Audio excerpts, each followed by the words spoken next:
Hi guys, it's Jess and welcome back to my channel, and finally I am getting around to my July wrap up.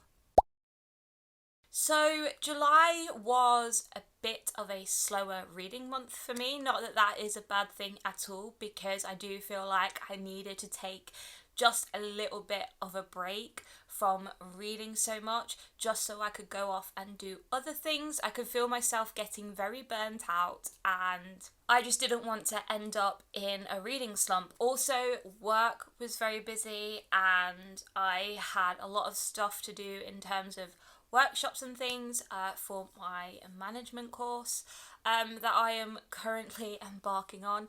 And yeah, I was also away for a few days at the start of July. But you know what? I still managed to read 6 books, which is really good.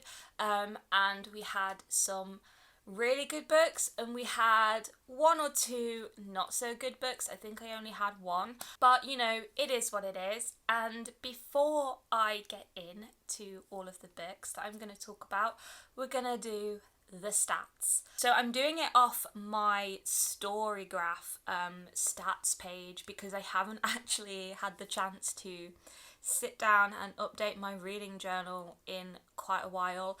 But yes, as I said, I read 6 books in July. 2,300 pages read, which is pretty average for me. It's normally what I achieve. Most of the books I read were medium paced and between the 300 to 499 page mark. And then I read 2 non-fiction books, and then the rest were fiction books, obviously. Most read genre was thrillers, and my average rating was 3.75 stars. Yeah, so what were the books that I read? Like always, I'm going to start with the lowest rated books first and then finish on the highest rated books. So the lowest rated book that I read in July was a book that I ended up giving 2 stars to, and I am really sad about it, because it was a book that I was hoping was going to be another amazing read for me, considering this author's one of this author's books is one of my favourite books of all time. But that is Sharp Objects by Gillian Flynn, and it's really interesting actually, because I have seen quite a few instances online where people have absolutely loved this book but then hated Gone Girl. Whereas I'm the other way around. I absolutely loved Gone Girl, but I really didn't like this book. I was going to DNF it, but I was buddy reading this with my friend Jonathan online over on Instagram, and he convinced me to push through until the end. He told me that he really enjoyed it, and that's great. I'm so glad that he did, but it just didn't really work for me, unfortunately. So the premise of this book is essentially about this reporter called Camille, who gets sent back to her hometown to investigate, or to report on, the murders of 2 girls. She goes back to stay with her mother, and it's kind of like a small town drama. You know, there are lots of things going on underneath the surface, and it's not just about these 2 girls that have been murdered. There is a lot more to it. A lot of really interesting and dark layers that initially I was really drawn to. But my main issue with this book was that I felt like it just dragged on too much. And it's not a massive book at all. It is only like 300 it's 321 pages, so it's not a huge book by any means, but I just didn't feel that there was enough going on to keep me invested. And like initially, the first few chapters, yeah, I was hooked. I really wanted to know what was going on. The mystery was really interesting, but then it just got really dull and really repetitive. And I didn't like any of the characters, and I know that is the point. Like, you're not meant to like the characters. They all have some shady shit going on, and they're not meant to be likable in any way. But, you know, I just couldn't find anything compelling about them, anything that drew me to them. And yeah, I was just bored. And I'm really, really sad because, like I said, I really, really liked Gone Girl. In fact, I absolutely love Gone Girl. And so I had real high hopes for this one, but it just didn't do it for me, unfortunately. But, you know, I can see why people would like this. And if you're interested in small town dramas, you know, domestic thrillers and things like that, then this is probably a book for you. So next we're gonna move on to my 3-star book, and I only have one book that I rated 3 stars, and that is The Deep by Nick Cutter. So this was one of my 5-star predictions. The Troop, as I have said many times before, was absolutely amazing. One of the best horror books that I have ever read, and even to this day I still think about it. So yeah, I had high expectations for this one, but again, unfortunately, it just didn't have that oomph. It didn't have the wow factor that The Troop did. It is what it is. But this one had a really interesting concept about this disease that was ravaging the world, called the Gets, and it essentially is like an extreme take on Alzheimer's, where the person who has it forgets how to live, basically. So you start off forgetting the small things like dates and names, you know, and where you put your phone and stuff, until it gets to the point where your body just forgets how to function. You forget how to eat, how to walk, your heart forgets how to beat, and yeah, it sounds terrifying. And that was one of the things that really appealed to me about this book, was that concept of this horrible disease ravaging the world, that you essentially are not gonna survive. And there was this guy down at the bottom of the ocean who is presumably working on a cure, but there's a lot more to it that meets the eye. But the thing that really disappointed me about this book was that there actually wasn't that much to do with the Gets, with this disease. It was mentioned a couple of times, and I think it started off with this disease and just talking about it, explaining what it is. But there was very little to do with this disease, and it was more about what was going on in the underwater base. Now, don't get me wrong, there were some things, you know, that were really good. There was a particular scene with some bees that just, I can't get out of my head, and it was great. It was really creepy. And I liked it a lot. And I loved the underwater setting, because the ocean scares the crap out of me, because, you know, you don't really know what's down there. And this base was like at the bottom of the Mariana Trench, which is like the deepest point in the ocean in the entire world. And yeah, like, you don't really know what's down at the bottom of the ocean, and I don't want to know.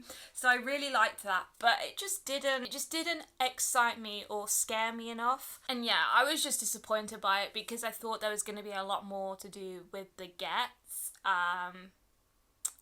because that's what I'd heard about this book, was that thing, the Gets, this disease. But, you know, it was still a good read. It was still really fun. Like I said, there were still some scenes in it that really stood out to me, that I thought were really well written. And I do really like Nick Cutter's writing style. It is really simplistic, but really effective. And he has this way of just, you know, his words just get under your skin. But, you know, this one, it just wasn't as good as The Troop, but I would still recommend it. Like, This one is nowhere near as gory as The Troop was. It's not as brutal. It is a lot more tame in comparison. So if you do want to try out Nick Cutter's stuff, I would suggest going for this one first before you delve into The Troop, because The Troop could be very traumatizing for people, whereas The Deep is a little bit more light. But yeah, 3 stars, I would still recommend. Alright, so now we're going to move on to my 4 stars, and we have 3 of them. So I'm going to start off with The Comfort Book by Matt Haig.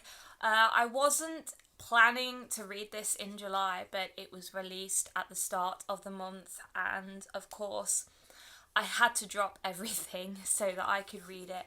And this one is just lots of little anecdotes and reflections about things that bring Matt Haig and other people comfort. It's a little bit of memoir, it's a little bit of self-help, and I don't normally like self-help books, but I make an exception for Matt Haig because he is one of my favourite authors. And yeah, I really enjoyed this book. It wasn't as impactful as some of his previous stuff has been, but it's a very quick and easy read, and I thought he got his point across really well. This one did come across as a little bit more preachy than his previous stuff has been, which I know will annoy a lot of people. It didn't annoy me that much, but yeah, I can understand why some people would think that he would be preaching this kind of stuff to people. But overall, I really enjoyed it, and there was a lot of things in it that I really connected with and really stood out to me. And there was one thing here that just really resonated with me, because it was something that my therapist had touched upon a little bit during my therapy as well, coincidentally. But it says, self-forgiveness makes the world better. You don't become a good person by believing you are a bad one. And that's something that I have been trying to carry forward for the last few weeks.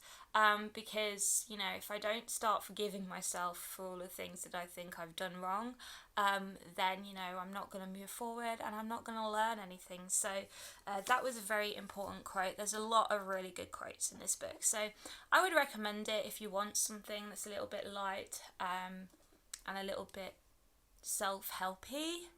If you're not into that, then you should probably avoid this. But yeah, I really, really enjoyed it. Next we have Girl A by Abigail Dean, and this was one of my 5-star predictions, and it came very close.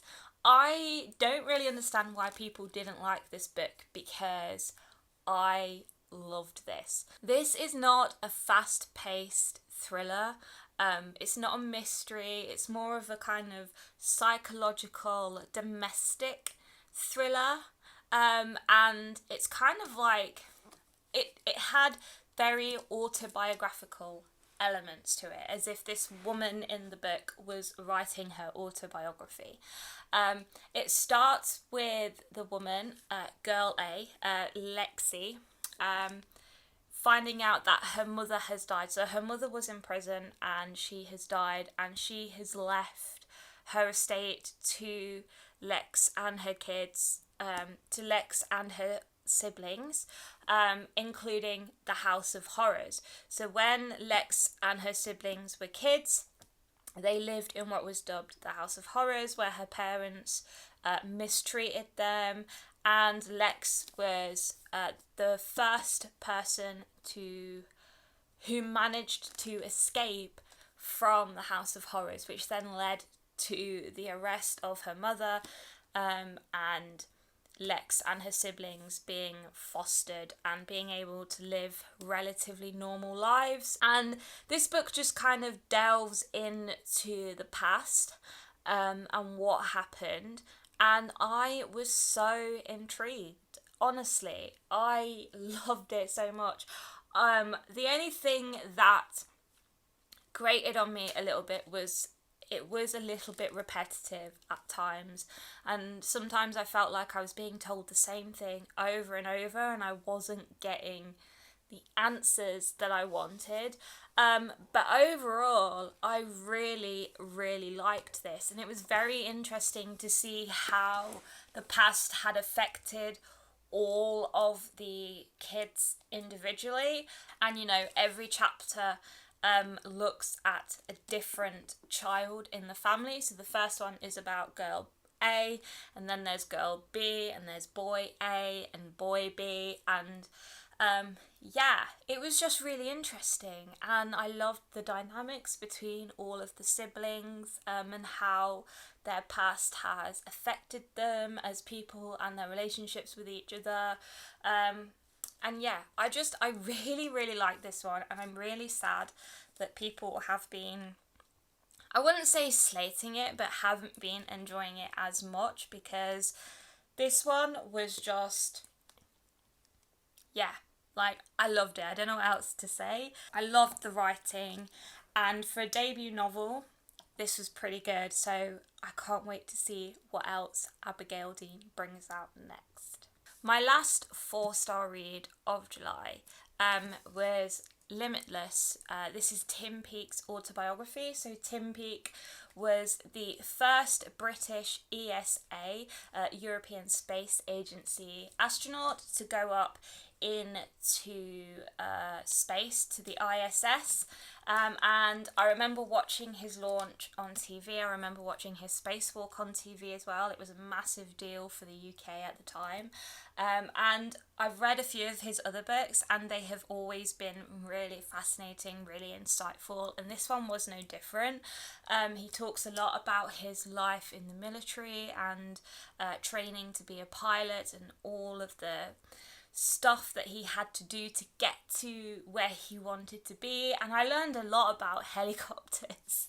And I thought, every time I was reading this, I was thinking, my dad and my older sister would love this book, because they just absolutely love helicopters and aircraft and things like that.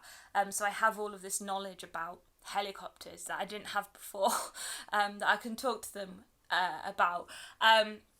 And then, he talks about how he became an astronaut. And one of the things that I felt like I missed from this was a lot to do with the astronaut training. He touches upon it in, I think, one chapter, but I would have liked more. And as I said, I know he has written books about what it's like to be an astronaut in the past, but, I felt like I wanted more to do with that in this book. And so that's why it's only a 4 stars and not a 5. It's probably a very harsh criticism on my part.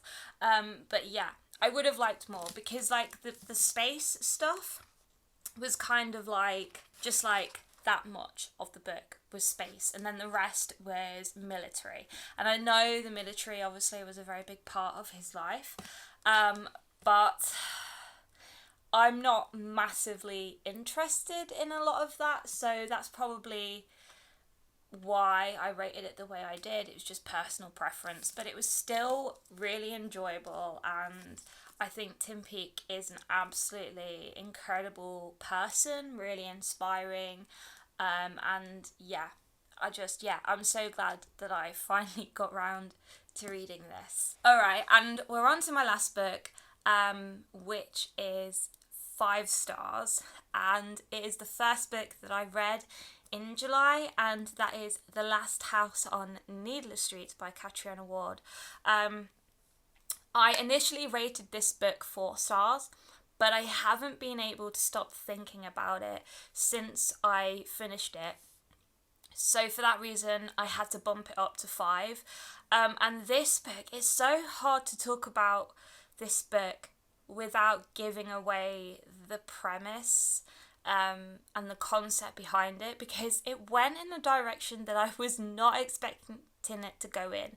It's one of those books where you start reading it and you think you already know how it's going to end. You think you've solved the mystery, and then you get to the end and it just deviates off the path that you thought you was taking, and just takes you on a journey that you was not prepared to go on. But this book was just incredible. It was so well written, and so compelling. The atmosphere was incredible. You know, it was really dark and brooding, and it just had this kind of beautiful eeriness about it. You know, it would have been the perfect Halloween autumn type read because it had those vibes to it. There are chapters in this book that are written from the point of view of a cat, which I was not expecting, but I really, really enjoyed. And yeah, it was just woven together really, really well. And I could just tell that the author had put so much thought and time and effort into making the story work, into fitting all of the pieces together and unraveling them slowly. And oh my god, I can't stop thinking about it. But basically, for those of you that don't know what this book is about, it is about this guy called Ted who lives with his daughter and cat in the last house on Needless Street. And there are other things going on behind the scenes, like a missing child. And yeah, like I'm not going to say it anymore because I feel like I will end up spoiling it. But please go and read this if you haven't, because it is just one of those mysteries that will have you shocked, speechless once you get to the end of it. And everything that people have been saying about this book is so true, and I'm so glad that I read it. And it's probably, oh god, like in no way was I ever expecting it to be one of my favourite books of the year, if not my favourite book of the year. But I'm really conflicted now because I think this book might overtake The Midnight Library for best book of the year. And I don't know what to say to that. So I'm just going to leave it there. But okay, guys, those are all of the books that I read in July. I'm very sorry for this mess of a video. You can tell I don't script my videos. I just say whatever comes into my head. But I'm going to wrap this video up here. So thank you so much for watching. Please let me know if you've read any of the books that I have talked about in today's video and what you thought of them, whether you agree with me or not. As always, I love to hear your opinions. Please leave a cheeky thumbs up if you liked this video, and don't forget to subscribe to my channel so you can see more videos from me in the future. And having said that, I hope you all have a lovely day, whatever it is you are doing, and I will see you all in my next video very soon. Bye, guys.